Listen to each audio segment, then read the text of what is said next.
I was just watching like a clip on Good Hang and I like reposted it because it was so good. But it was with like a TV writer.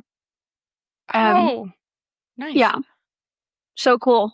But it was like such a good point where Amy Poehler was saying like what people don't realize about TV writing is that like you just have to be like somebody that people want to hang out with. Like somebody that people want in the room. And the person's like, yeah, like you have to be chill and be cool. And I'm like, that's how it should be for everything. Yes. Wow. Like you just have to Yes. be somebody people want to work with and have around all the time because you spend so much time together. But that's like across the board how I feel about anything is just like you should be like a person people want to be around. Like I think that's what the secret to success is like at least moderate talent, but more just like, oh, I want to hang out with that person and be around them and work with them. We're hoping we're just a good hang. I'm hoping I'm a good hang. If Amy hoping. Poehler would ever call me a good hang, I would like faint. But that's really all it is like you just want to be a person that others want to spend time with. And once you get over like that fear of what are others going to think of me? Like, what am I going to say the wrong thing? Insert 100 different reasons why you don't do that. But I know as authors, we're all kind of just a little funky and a little unique little flowers. But I just be kind to one another and people will want to read your shit. That's it. Or, yeah, and work with you. And I feel like that's like Yes. the thing in the arts. It's because writers are a dime a dozen, actors are a dime a dozen, musicians can be a dime a dozen. Like everybody is like interchangeable, right? Like we all want to think our work is special, but like at those levels where you're trying to get like anybody's interchangeable. So like the thing that's going to set you apart is whether you are cool and chill, easy to work with, or not. We have noticed so many great books out there, but the authors that we connect with, I will always like put their book like top of my TBR any day. I will even do a reread if I love someone that much when like I talk to them or like follow them and they're a quality human being. Like Julie Murphy, perfect example. Really incredible so many person. people we've had. Yeah, so many people we've had. Because like, yeah, I'm way more interested in following you, going to your events. Like that takes a lot for like to leave your house, go drive somewhere, go to the event, purchase stuff at the event. Like that, you need to have people who are like truly committed to wanting to go be around you or like listen to you. And that takes somebody who's cool and chill and is a good hang for sure. But like on the flip side, it's very obvious. Like, oh, they're a shitty person. I don't want to read their shit. Like, oh, they don't really have much of a personality. Ew. Real candid and honest on these bonus episodes that are just the two of us when we get to do them. Yeah, when it's just the two of us, buddy, the inside thoughts become outside thoughts where I'm like, probably shouldn't have said that. Yeah. But it's true. I feel like the people who aren't good hangs, it's pretty obvious pretty fast. So, Limelight. Limelight. Love doing those. It's so fun to talk to more people, especially like indie authors. Like more indie authors. So, big fan. And this has been the best way to like highlight just specifically their books. Like, because I feel like if you come on for a full episode, we have a specific kind of topic we're hoping to talk about. A lot of times it's related to like the author and their book and we pull from that. But like a lot of times it's like about scams or about events or like about like different things relating to the industry and experience. So like for Limelights, we are just talking about your book. We want you to sell your book, pitch your book. It is a commercial, 15-minute commercial for your book. And we never get to do that. So that's been really fun. Even when we talk to on the full episodes, I'm like, oh yeah, that's right. Like, you're here to promote your book. Like, oh, the whoopsie. book too. Yeah, and it's that I love that, but like it's more of a chat about us and their experience, and us asking questions based on like who they are and all the things that they've done and stuff. But yeah, I love just like promoting indie author books and for listeners to be able to be like, oh, like that sounds super cool. I'm gonna go read that and highlight those for people listening. I will say that the Limelight episodes are filling up really quick, just something that we can't scale because obviously there are so many Thursdays in the year. And there's only two of us. There's only two of us.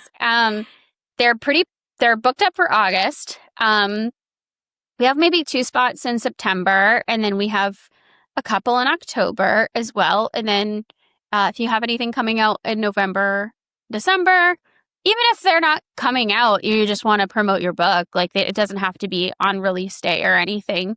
Shoot us a message and we can set something up.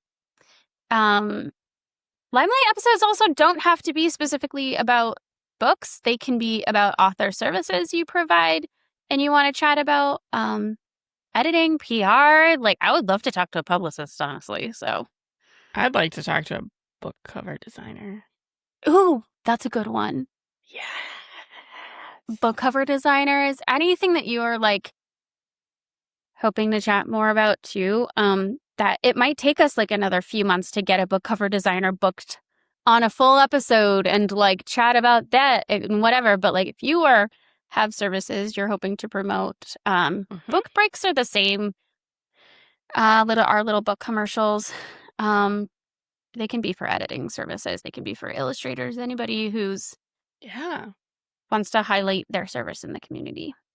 And I really enjoy the book breaks because I feel like I'm in like the editing room of like a major TV station putting those together.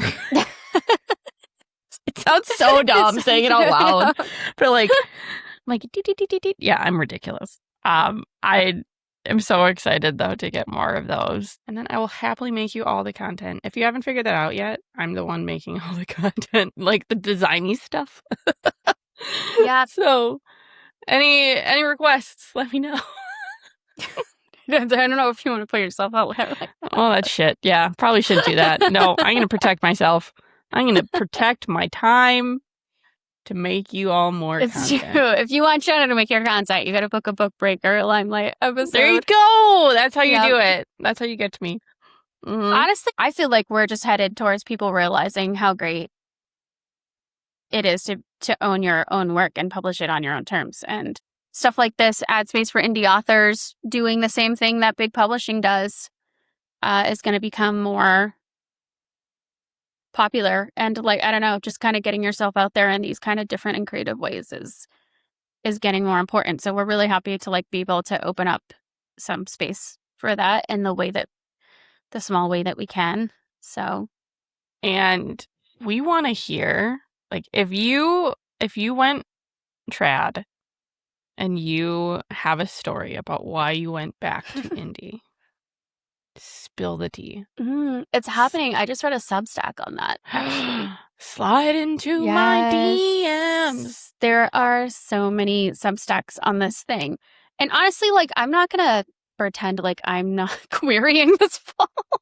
Right? Like, we can do both. We can do both. That's the thing. I think, like, after this whole thing, Jenna and I have learned so far that you can do both. You can do both. And I think some books you just realize are, okay, maybe this is more of, like, I'm writing a historical fiction. I feel like might be more suited for a trad space and maybe there's not as many indie readers that might like this type of book. But then once I'm finished with this manuscript, I'm starting on an immediate manuscript that I know I'm going to indie publish. I will indie publish the next one. Yeah. You are diversifying your portfolio. Figuratively and literally. But I'm so glad you're not like, well, I'm trad and like that's like the dream and that's nothing else. Like I used to feel that way. It's so refreshing to not feel that way. Yeah. Like you take the pressure off yourself. You're like, every Every book has its own journey. I don't care. It's like, what are your feelings? What do you want? And if you want to go trad and you're convicted about it, you're getting your book out there. Cool. That's all I care about. Do all the things. Yes. So, yeah, spill the tea on going trad and then going back to indie. Or spill the tea on going indie and then you're like, nope, I want to go back to trad. Because everyone's perspective and like all of your stories are so interesting. And maybe you'll hear Cait's journey on how to do that come next year. Maybe. If not, I'll have a book coming out next summer. There we go. Doesn't matter. Yeah, no. I'm pumped about that. And guess what? Jenna's going to have one coming out even before then. If I get my ass in gear. Yeah, get your ass in gear. We've oh my God, talked about this. I know. So, okay. When do you know, like, when you can just give it to an editor? Like, when? It's a good question. I think it's different for everybody. Do you feel like have you finished your manuscript? No, I haven't finished my rewrite, but I'm trying to keep myself from going back and touching those pages again. Like I need to focus. I need like blinders on. I'm getting squirrel moments and I need to focus on finishing it and not going back and touching it because I know when I give it to an editor, they will help me focus my efforts of touching the chapters again. Magic hands. So yeah, I think if anyone has any what kind of editor are you hoping? Is it going to be like a developmental editor at first? I don't know. I think I know you said when you did yours, you should have just done like a line edit, copy edit. Yeah. Because this genre has such high expectations, I think I needed like a dev edit. And I'm nervous because I want to get it right. Not because I don't think I can. I just want to get it right. Yeah, and I think that editor will help you over that hump, like just getting the right one and stuff. I think for me, the copy edit, I should have just done because I think at that point, the story was just already... The story was done. It's a rom-com. The story was done, and I was already querying it, and I was already getting full requests. I just couldn't get over the hump of, like, getting to the finish line after the full request. So in my head, I was like, oh, I need a dev editor just to tell me that, like, it's good enough or, like, the story is working or something. That's all I needed to hear. But in the end, I actually... Like when I decided to self-publish and I was like, like I need a copy editor now. But I just paid all this money for a dev editor just to tell me the story was good enough. I felt like a copy editor, but I was at the finish line. I was like, that's true. This is super done. But if you're feeling like you need that extra help now, then like, why not start there with the dev editor? I think that's their job, is to come in earlier. You know, and you have so many different moving parts and there's so many, like you're writing something so complicated. Like, I don't think that the same thing that works for rom-com would work is the same advice, you know? I think you're right. Yeah. I think that's also why I want a dev editor. So, okay. Now I need to ask you, did you read those 7 chapters while you were on the plane? No. God damn it. I know. I gotta read it. And then we've just had so much reading. So much reading. Okay, so what are you reading for you? Like Me? you said you were gonna like pick a book and like read something that we weren't like featuring and it was just gonna be like a fun read for you. What? You haven't read anything, have you? No, because then I booked that other author that I got really, really excited about her book. And it's coming out very soon. And I was like, I need to get this girl on. This book looks incredible. And I booked her. Now I'm reading her book. And it is incredible. And I'm really glad I talked to her. But it took out that week of like free reading I had. And also with yours, like it is romantic-y. And that's like, I have to be oh so present. This is true. You do. You like... it's going to be a stretch for you. But like I said, I just made a map because I like to doodle. You don't need a map to understand. I know, but it's like, with like a rom-com, I can like read it while the kids are out playing in the yard and I'm like sitting out there. But with yours, and even with this book we're reading this week, it's like I have to understand what's happening because my brain can needs to focus a lot. And so I like literally have to find that like perfect moment. But I also, I haven't read Whistler yet. I want to read Whistler. It's sitting right there. I want to read it. I have all the Emily Rath. I have a Megan Quinn that just came out just for the plot. Yep. I know. Like I got like that whole set of Emily Rath, and that's coming tomorrow. It's so beautiful. It's gorgeous. God, it's so pretty. But yeah, I think I need to like read Daggermouth for sure. Like, oh yeah, that too. Fuck, when are we gonna have time? I know. And then the fall releases are coming out, and then we have amazing authors coming in September that then I'm gonna have to read their books, and those are gonna be good. And I feel like that reel, or like that sound, that there's like, I'm gonna have to party this weekend, and then I'm gonna have another party next weekend, and I'm just partying for. That's what I feel like right now. Can you please make a reel? Can you make a reel, please? Because that's our life. I'm just like all the books.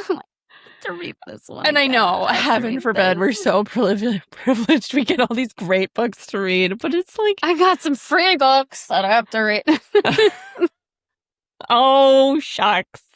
I know, but it does like take away from the books that you're like, oh, I have to read the Lena Dunham. I haven't read the Lena Dunham memoir yet. Like and that's like on my list, but there's so many other good books that we have to read. And I think that's the hardest part, is that every single book that we feature on the pod is so freaking good, and you don't want to just like, breeze through it or like listen to it on like 2 times speed, which by the way is actually really fun and like feel like a freaking Energizer bunny. I do like it. Yep. But yes, you want to give it the time and the space because it's so beautiful, every single one of them. And I learned so much from reading each of them from my own work. And like, oh my gosh, I was listening to the Read with Jenna podcast where she talks to like Ellen Hildebrand and why this is when I have like my perimenopause moments. But what's her name? Jennifer Gardner. and Jenna Bushaker is just like, what's your favorite book? And she was like, I don't know, what's the last book I read? Like, it's like every book is a favorite. It's really, I don't know. Okay, final question. If you had to pick a book from season 1 that you would love to reread, I'm not even going to say pick your favorite one, but if you like had an opportunity to reread a book from season 1, what would it be? Oh my gosh, who was on season 1? I mean, This Will Be Fun was really cute. I'm going to say Trope Sick. Ooh, Trope Sick. Yeah. Like, if I could go back and read that for the very first time again, I 100% would. Like, if I had no recollection, I had amnesia, I had perimenopause, and read it again and not know how it ended, absolutely I would. Trope Sick was so good. Supper Club Saints, too. Yeah. Also, Nicole Yvette was on our social media one, and her book just came out, the second part of it. Holy shit, those are fucking gorgeous, amazing, incredible indie books. I haven't had the chance to read her second one yet because I was reading the first one on Kindle, but I got it immediately because I'm like, they're just so pretty. They're just so pretty right next to each other. Trophies. Mm-hmm. They're beautiful. Down. Just like also somebody who truly like makes me proud to be an indie author and be in this community. And like, I love finding those people where you're just like, that's what it's about. Like that, like, ugh. I'm happy to be here because they're doing it too. And like, if they're doing it, then like, there's something to this. There's something to this. Like, we are building something here because, yeah, like her books are amazing too. So like, I don't know, we had so many wonderful. Even really early on in season 1, we had Susan Poole and her book Out of the Crashes, really good. Yeah. I don't know. Man, that's so hard. Getting to witness those moments of greatness when I have done jack shit is really nice. You are doing it. Stop it. Get out here. Fine. I know. This has been another episode of Marks and Manuscripts. Thanks for listening. Your hosts are Jen G. Judith, Cait Winelovich. Our writer and public relations manager is Cait Winelovich. Music by John Winelovich. Editor, Jenna G. Judith. Creative direction, Jenna G. Judith. And our podcast manager, Cait Winelovich. Don't forget to like, follow, subscribe, all that jazz. Visit our website at marksandmanuscripts.com. And don't forget to hit that subscribe button.